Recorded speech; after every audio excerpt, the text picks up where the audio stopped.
श्रोत्यांनो, ह्या दिवसांमध्ये आम्ही रोमकरास पत्र ह्याच्या 3ऱ्या अध्यायाचे अध्ययन करीत आहोत. 3ऱ्या अध्यायाच्या पहिल्या 3 वचनांना आम्ही मागच्या कार्यक्रमात वाचलेले आहे. आता प्रश्न हा उठतो की जर यहुदी आणि परराष्ट्रीय देवासमोर समान पातळीवर आहेत, तर मग यहुदी असण्याचा विशेष फायदा तो काय? आणि सुन्नतेपासून काय लाभ? डॉक्टर जेम्स स्टिफलर ह्यांचे एक विधान मला येथे सांगावेसे वाटते. जर सुन्नतेमुळे नीतिमत्व मिळत नाही आणि सुनतान झाल्यामुळे ते हिरावून घेतल्या जात नाही, तर मग त्याचा फायदा तो काय? देवाने मानवामध्ये केलेले हे वेगळेपणाचे चिन्ह वर सांगितलेल्या दोन्ही गोष्टी करू शकत नाही असे दिसते. आता अशाच प्रकारचा प्रश्न आजही आम्हाला ऐकायला मिळतो.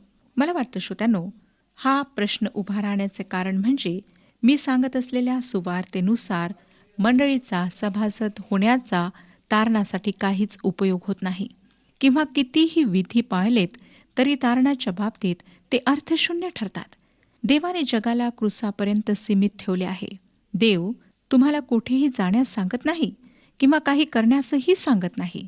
देव हरवलेल्या पाप्यांना विचारित आहे, तुमचे तारण होण्यासाठी तुम्ही प्रभू येशू ख्रिस्तावर विश्वास ठेवला आहे काय?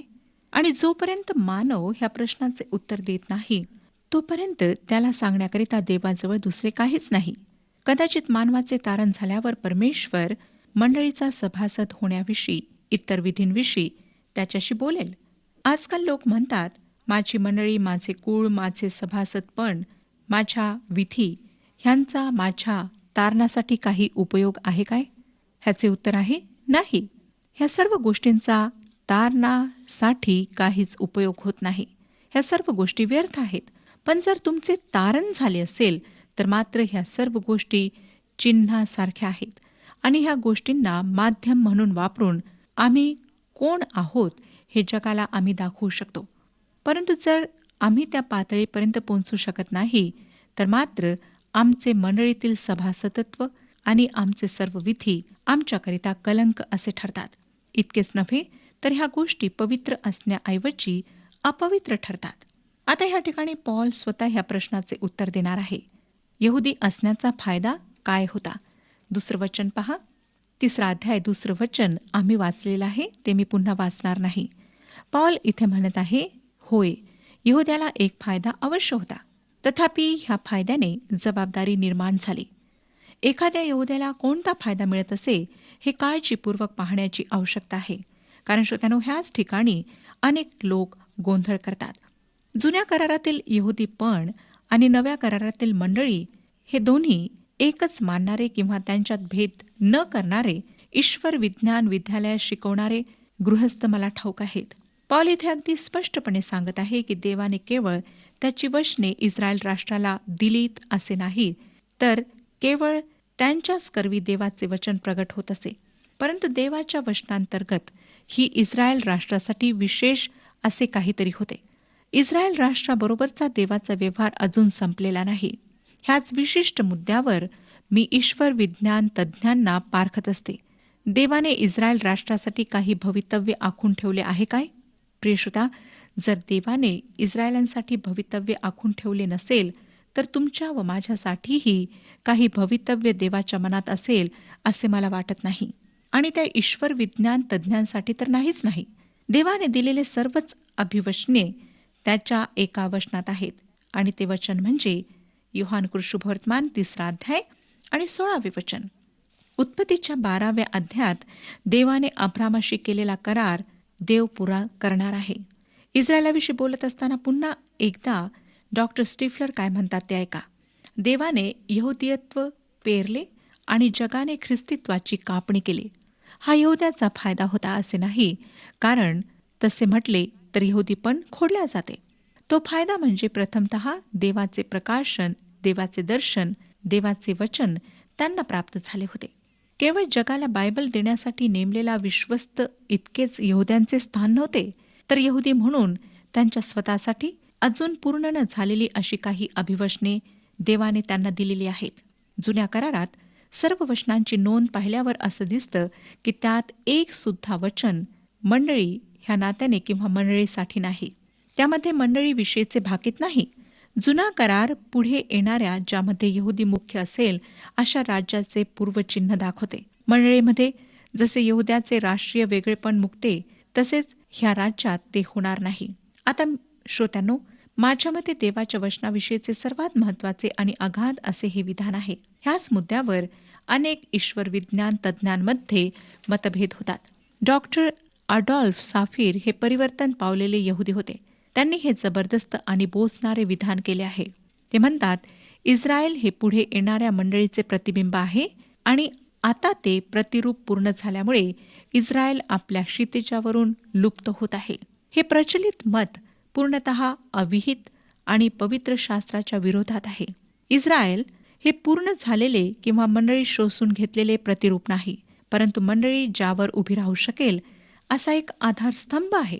श्रोत्यानो, हे अतिशय महत्त्वाचे विधान आहे आणि नेमके हेच पॉल ह्या ठिकाणी सांगत आहे. हेच की यहुद्याला एक फार मोठा फायदा आहे. देवाने त्याच्यासाठी भवितव्य आखून ठेवले आहे आणि त्याच्या अविश्वासापणामुळे या अभिवचनाचा नाश होणार नाही.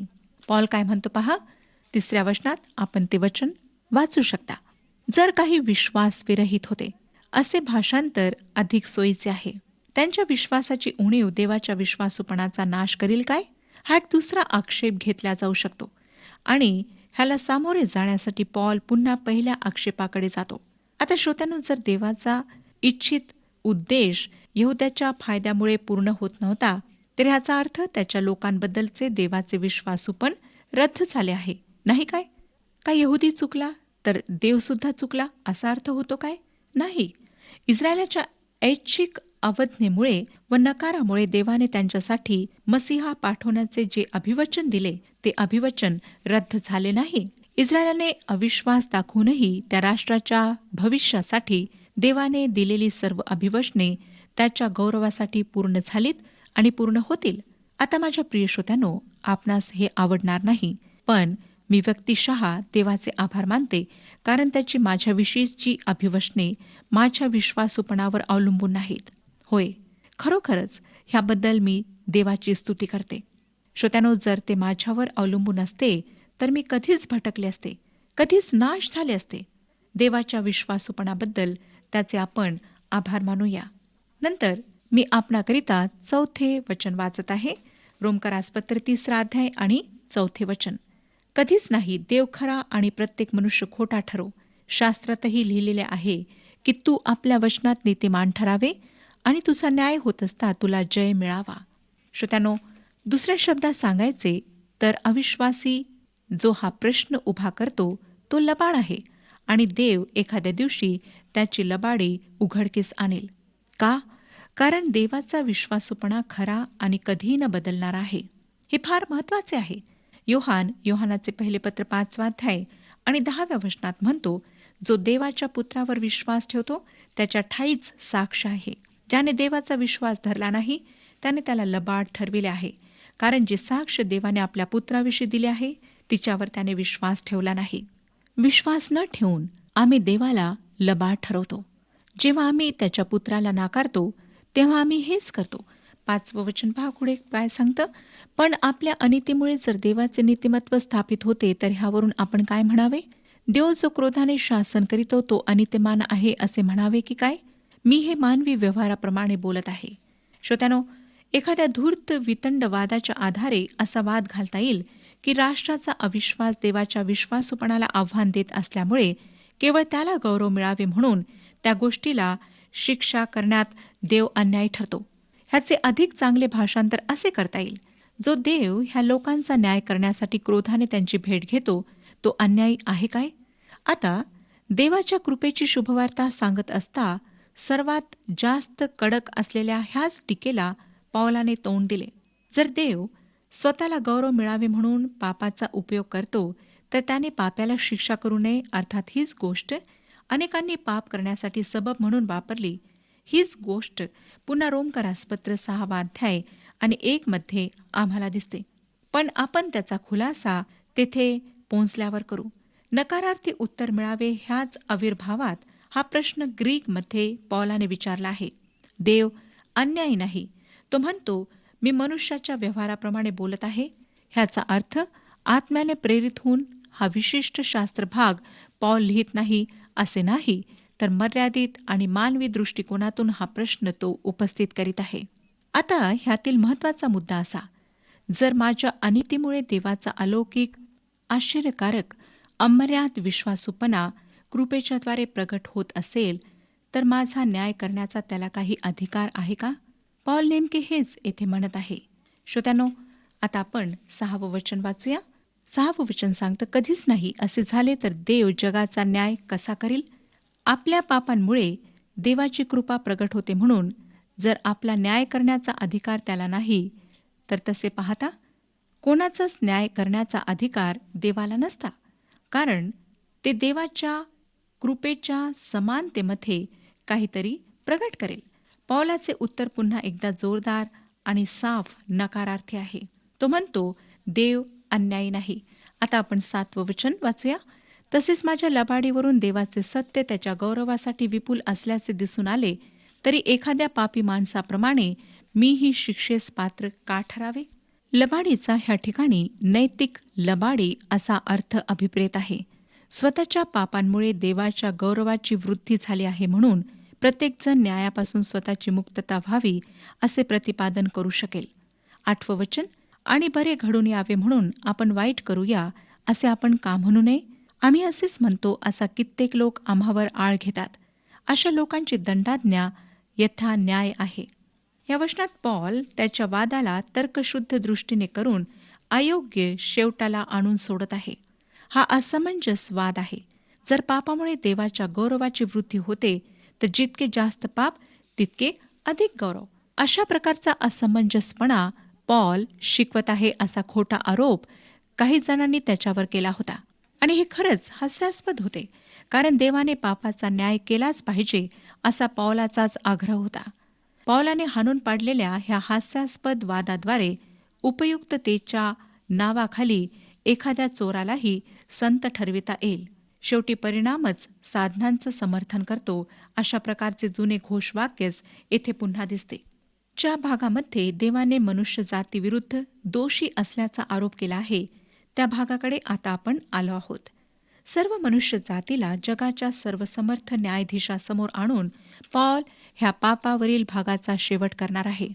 दोषी हा आरोप देवाने सर्वच मानवावर, मग ते यहुदी असोत किंवा परराष्ट्रीय असोत, काळे असोत गोरे असोत, स्त्री असोत पुरुष असोत, श्रीमंत असोत गरीब असोत, सर्वांवर केला आहे. आपण कोण आहोत, कुठले आहोत ह्या गोष्टी महत्त्वाच्या नाहीत. आपण मानव आहोत आणि प्रत्येक मानव, तुम्ही आणि मी, देवासमोर अपराधी आहोत. आपण पाहतो श्रोत्यांनो की आमच्यावर 14 वेगवेगळे आरोप लावण्यात आलेले आहेत. त्यातील 6 महान न्यायाधीशासमोर आणि 8 महान वैद्यासमोर, जो आम्हाला सांगतो की आम्ही रोगी आणि आजारी आहोत. खरे पाहता आपण मरणप्राय रोगाने पीडित आहोत. जे आहे ते पॉल विदित करीत आहे. हेच की आपण कोणीही असा, उच्च नीच, श्रीमंत किंवा चांगले वाईट, गरीब, आपण सर्वच पापी आहोत. पापात असणे म्हणजे काय हे समजून घेणे फार महत्त्वाचे आहे. 4 वेगवेगळ्या प्रकारे मनुष्य पाप करतो. देव मनुष्याला 4 फटके देत आहे. पहिला फटका आहे, मनुष्य त्याच्या कृतीमुळे पापी आहे. दुसरा, मनुष्य स्वभावतःच पापी आहे. पाप केल्याने पापी घडत नसतो, तर स्वभावतःच पापी असल्याकारणाने आपण पाप करतो. तिसरा जो फटका आहे तो आहे, दोषारोपणाद्वारे मनुष्य पापी आहे. या पत्रात पुढे त्याविषयी आपण अधिक खोलात जाऊन पाहणार आहोत. मनुष्याची प्रौढ स्थितीच पापात आहे. आपण सर्वच संपूर्ण पापात आहोत. मानव कुटुंब पापात आहे. हा पहिला आरोप आहे. आणि वस्तुस्थिती अशी आहे श्रोत्यानो की आपण पापात मृत झालो आहोत. आमची आज ही स्थिती आहे. 9वं वचन पहा काय सांगतं. तर मग काय, आम्ही यहुदी श्रेष्ठ आहो काय? मुळीच नाही. कारण यहुदी व हेलेनी हे सर्व पापवश आहेत असा आरोप आम्ही सर्वांवर अगोदरच ठेवला आहे. श्रोत्यांनो, मनुष्य पापी आहे हे पौलाने गृहीतच धरले आहे. गृहीत धरायची आवश्यकताही नाही. हे उघडच आहे. मनुष्य पापी आहे. जी वस्तुस्थिती आहे ती फक्त तो शब्दात ह्या ठिकाणी व्यक्त करीत आहे. 10वं वचन वाचूया. शास्त्रात असे लिहिलेले आहे की नीतिमान कोणी नाही, एक देखील नाही. हे वचन स्तोत्रसहिता 14वा अध्याय आणि पहिल्या वचनाचे स्वतंत्र भाषांतर आहे. सत्कर्म करणारा कोणीही नाही, असे स्पष्ट विधान तो करतो. सत्कर्म करणे आणि नीतिमत्व ह्या दोन्ही सारख्याच गोष्टी आहेत. आता नीतिमान असणे म्हणजे नेमके काय? नीतिमान असणे म्हणजे नीतीने वागणे. कोणाबरोबर? नीतीने वागणे. आपण देवाबरोबर नीतीने राहिले वागले पाहिजे. आणि देवाबरोबर नीतीने वागणे म्हणजेच थोड्याशा फरकाने आपल्या सहमानवाशीही नीतीने वागणे होय. जेव्हा आपल्या मित्राबरोबर आपले मतभेद होतात, तेव्हा आपली चूक असो वा नसो, काहीतरी तडजोड करावीच लागते. परंतु देवाबरोबर आपल्याला शांती प्रस्थापित करावायची असल्यास मात्र त्याच्या नियमांशी आम्हाला एकनिष्ठ असलेच पाहिजे. श्रोत्यानो, आम्ही देवाला फसवू शकत नाही. देवाला आम्ही धोका देऊ शकत नाही. 11वं वचन सांगतं, समंजस कोणी नाही, देवाचा शोध झटून करणारा कोणी नाही. दुसऱ्या शब्दात, कोणी सुद्धा त्याला असणाऱ्या ज्ञानाच्या आधारे कार्य करीत नाही. देवाचा शोध झटून करणारा कोणी नाही. देव काही लपून ठेवलेली गोष्ट नाही. तो मानवाशी लपाछपीचा खेळ सुद्धा खेळत नाही. त्याने स्वतःला प्रगट केलेले आहे. 12वं वचन, सर्व बहकले आहेत, ते सारे निरुपयोगी झाले आहेत. सत्कर्म करणारा असा कोणी नाही, एकही नाही. श्रोत्यानो, ही गोष्ट अगदी स्पष्ट आहे. ह्याकरिता अधिक स्पष्टीकरण देण्याची गरज नाही. 13वं वचन, त्यांचा घसा म्हणजे उघडे थडगे, त्यांनी आपल्या जिभांनी कपट केले आहे. त्यांच्या ओठाच्या आत जोगी सर्पाचे विष आहे. जेव्हा आम्ही डॉक्टरकडे जातो, तेव्हा डॉक्टर आम्हाला सर्वप्रथम काय करायला सांगतो? तर तो आम्हाला तोंड उघडायला सांगतो. आणि मग हातात एक लाकडी चमचा घेऊन तो आमच्या घशाचे निरीक्षण करतो. परमेश्वर जो आमचा प्रभू आहे, प्रभू येशू ख्रिस्त जो आमचा महान वैद्य आहे, तो नेमके हेच मानवजातीच्या बाबतीत करतो. आणि आपणाला ठाऊक आहे का की तो काय म्हणतो? तो म्हणतो की त्यांचा घसा म्हणजे उघडे थडगे. परमेश्वर जसा आमच्याकडे पाहतो त्या दृष्टीने जर आम्ही स्वतःकडे पाहिले तर आम्हाला स्वतःचीच भयंकर शिसारी येईल. आणि पॉल देखील काहीसे असेच म्हणत आहे. त्यांनी आपल्या जिभांनी कपट केले आहे. हे दुसरे वाक्य माझ्या घशाकडे पाहिल्यावर दुसरी गोष्ट डॉक्टर म्हणतात ती म्हणजे जीभ बाहेर काढा. मानवी कुटुंबाला देखील हेच महान वैद्य म्हणत आहे, जीभ बाहेर काढा. आणि मनुष्य जातीच्या जिभेकडे पाहिल्यावर म्हणजेच तुमच्या आणि माझ्या जिभेकडे पाहिल्यावर माहीत आहे परमेश्वर काय म्हणतो? त्यांच्या ओठाच्या आत जोगी सर्पाचे विष आहे. होय श्रोत्यानो, आज आमची अशी भयंकर स्थिती आहे. नंतर 14वं वचन, त्यांचे तोंड शापाने व कडूपणाने भरलेले आहे. आमच्या जिभेखाली अनर्थ आणि फुशारकी ही वास करते आणि शापाकडे आमचा कल असतो. आजकाल जे बोलल्या जाते त्याकडे जर लक्षपूर्वक पाहिले तर असे लक्षात येईल की प्रत्येक मनुष्याच्या मुखात घाणेरडे शब्द आहेत, शिव्या आहेत, शाप आहेत. 15 ते 20 वचने, त्यांचे पाय रक्तपात करावयास जाण्याकरिता उतावळे झाले आहेत. त्यांच्या मार्गात विध्वंस व विपत्ती आहेत. त्यांनी शांतीचा मार्ग ओळखून घेतला नाही. त्यांच्या डोळ्यापुढे देवाचे भय नाही. आपणाला ठाऊक आहे की प्रत्येक तोंड बंद व्हावे व अवघे जग देवासमोर शिक्षेस पात्र ठरावे म्हणून नियमशास्त्र जे काही सांगते ते शास्त्राधीन असलेल्या लोकांना सांगते. म्हणून नियमशास्त्रातील कर्मांनी कोणीही मनुष्य देवासमोर नीतिमान ठरणार नाही, कारण नियमशास्त्राच्या द्वारे पापाची जाणीव होते. श्रोत्यानो, आज आम्हाला दिसतं की अगदी ह्याच गोष्टी मानवजातीमध्ये आहेत. मानवाचे किती हे भयानक चित्र आमच्यासमोर ठेवण्यात आलेले आहे. शांतीचा मार्ग मनुष्याला माहीत नाही. जगात अवतीभोवती पहा, इतके वर्ष शांतीविषयी बोलून सुद्धा जगामध्ये शांती स्थापित झालेली नाही. ह्या शेवटच्या वाक्यात पॉल मनुष्याच्या पापाचा सर्व सारांश सांगत आहे. मनुष्याला देवाचे भय राहिलेले नाही. जणू काही देव अस्तित्वाचंच नाही अशा आविर्भावात मनुष्य वावरत आहे. मोशेच्या नियमशास्त्राद्वारे मानव नीतिमत्व मिळू शकत नाही. बुडत्याला काडीचा आधार असल्याप्रमाणे मनुष्याने घाबरून नियमशास्त्राचा आधार घेतला आहे. नियमशास्त्र त्याला उचलून धरणार नाही. खरे पाहता त्याच्या अगदी उलट नियमशास्त्र करते. नियमशास्त्र मानवाला दाखवते की तो किती पापी आहे. नियमशास्त्राच्याद्वारे पापाची जाणीव होते. पुढची वचने पहा. आता तर नियमशास्त्र व्यतिरिक्त असे जे देवाचे नीतिमत्व ते प्रगट झाले आहे, त्याला नियमशास्त्राची व संदेष्टांची साक्ष आहे. हे देवाचे नीतिमत्व तर येशू ख्रिस्तावरील विश्वासाच्या द्वारे विश्वास ठेवणाऱ्या सर्वांसाठी आहे. त्यात भेदभाव नाही, कारण सर्वांनी पाप केले आहे आणि ते देवाच्या गौरवाला उणे पडले आहेत. देवाच्या कृपेने ख्रिस्त येशूने खंडणी भरून प्राप्त केलेल्या मुक्तीच्याद्वारे ते विनामूल्य नीतिमान ठरतात.